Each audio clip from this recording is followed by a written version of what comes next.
I started Conner Converse's Molten Strike of the Zenith jug build, knowing full well that it had just got a rather large nerf. Practically a third of its damage has gone. Given the nerf, is this build still good in 3.26? Also, for the same reason, why did I league start it? And lastly, what lessons did I learn that I can share with you to make your experience of this build even better? I've been looking at this build for a while because I've wanted to learn strength stacking, and this seemed like a great way to do it. When the Referral event was announced, I was going to league start it, but the ascendancy changes just made that not possible. So when the new league came around, it was definitely going to happen. Also, given the nerf, I figured quite a few people wouldn't play it, which means the gear would be a lot cheaper, and it certainly seems to be. I'm currently transitioning between the cheap build and the second build, and this is really where the magic starts to happen. I'm currently at level 94, 67% of the way through to 95, and I have 912 strength so far. Being a strength stacker, strength in this build is so very important. It does two things. It gives us a very nice life pool, some melee damage, but more importantly, it also gives us attack speed because double of it is put to accuracy, and accuracy gives us attack speed given the jug's ascendancy. Speaking of the ascendancy, I went for it in this order. The first one is undeniable, this is what makes the build work. Secondly, unstoppable. The movement speed is nice, and not being able to be slowed is just amazing, especially for one of the horrible boss fights towards the start of the endgame. Next, unflinching for the endurance charge power, and then we finally go for unbreakable. Unbreakable's really nice because it allows our armour to offset some of the chaos damage, and chaos resistance in the early game is very hard to get. Attack speed in this build is really king, and a large percentage of that comes from our accuracy. And the biggest problem I had with this build early on was I wasn't getting enough percentage increase of accuracy, I was just stacking flat accuracy. And that only takes us so far. Once you get increase, that starts to really pump it up. As soon as I realised the problem, I actually substituted Eagle Eye into the build temporarily to boost my increased global accuracy by 20%. This made a huge difference to how the build felt. I did it on a really bad scale, because I even went for the sword with the biggest fat accuracy, and in not the 60% increase, the Reaver sword, it's just night and day difference. Also, do not switch to this build until you have both precise technique and point blank very close. You also want the 8% chance to grab a frenzy charge, that makes a big difference early for the attack speed. I switched about midway through Act 6, and I think in hindsight it was a little bit early. I would probably wait till Act 8 or maybe even maps. The low budget version of this build has a bit of a problem, maybe it's a skill issue, but I died a lot. Mainly around tier 14 maps, and a big part of this was using a mercenary.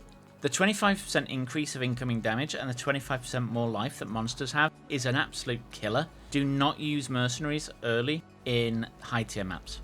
And to be fair, I wasn't dying to normal map content, I was dying to extra things such as the Syndicate and Harvest, both of which I had pretty heavily buffed on the Atlas Passive Tree. The strange thing is as well, it dies more to packs than it does to bosses. For boss fights, it's actually really strong. I got my first two Watchstones very easily. I died once to one of the bosses. It was the Searing Exarch that hit me with one of its balls, and they really are horrible. In the budget version, a 6th link isn't mentioned. I would go for elemental damage with attack skills. Do not try and improve the gear too much on the budget character. I would start the transition once you've got a reasonable set of gear, because you're going to change most of it anyway. I must have wasted 3 or 4 divines upgrading my sword when I should have just started the transition into the second build. The second part of the build is where strength plays a bigger part, because it's now not only giving us attack speed, it's also giving us direct damage. So we're getting a much bigger bang for our buck, and strength feels far more important at this point. This is also where I stopped dying. The sword transition to the second build was the best thing I did. My new sword is by no means perfect, but it was only 5 divines, so I can upgrade it later. It did have a spare prefix slot, which I exalt spammed to get 30 to 55 physical damage, so not terrible, but not woeful either. In early maps, I found a mercenary that granted haste. This is really good early, but do remember to take it off once you get to high tier maps. Once you're super survivable, you can probably put it back on, and that haste will do a massive increase in damage. Is the build good, or do I regret starting it? I'm actually really enjoying it now I've started moving into the second build. If you don't have a lot of currency to spend and you don't particularly make currency very fast, I would probably suggest not starting it, because staying in the budget build just doesn't feel that great. I think I've currently spent about 12 divine on this build, though I've kinda lost count. I think 3 or 4 of those were probably a waste, so for 8 divine, you've got a perfectly working build. All I can say is prior to this nerf, this build must have been absolutely ridiculous. because frankly, it's still absolutely ridiculous now. So if you do make a bit of currency and you are going to take this build pretty far, then I would strongly recommend it. It feels absolutely great.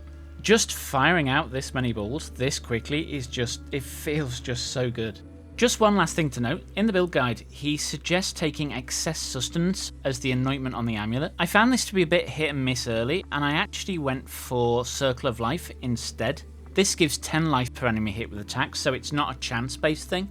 I think now I'm firing out as many balls as I am, I think I would probably consider switching back, because it's going to trigger a lot more often. Also, unless you're really good at reading POBs, there's not a lot of hand-holding throughout the build guide, so it is going to be tailored towards the little more of the advanced player.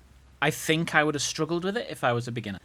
I hope you found this video useful. If you have, then please tickle the like button, it'll like it a lot. And with that, may the RNG be with you.